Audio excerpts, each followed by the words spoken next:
Oral pathology refers to diseases that can develop inside your mouth, salivary glands, or jaws. Although the majority of oral pathologies are benign, it is always important to get proper evaluation and treatment of any oral lesion or tumor by an expert. Improper or delayed diagnosis can lead to severe complications or the need for an extensive surgical procedure. If you notice a bump, a lesion, or experience soreness in your mouth or jaws that do not go away or worsens, it is important to have an expert evaluation. Even if an oral lesion or tumor is not painful, it should still be evaluated and properly treated. When you need an oral pathology screening, an oral and maxillofacial surgeon is the most qualified medical provider to diagnose and treat the condition.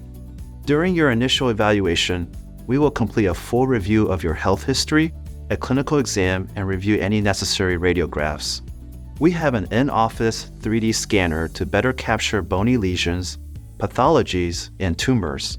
In some cases, a biopsy will be recommended. We will fully discuss our recommendations and personalize a treatment plan for the restoration of your oral health.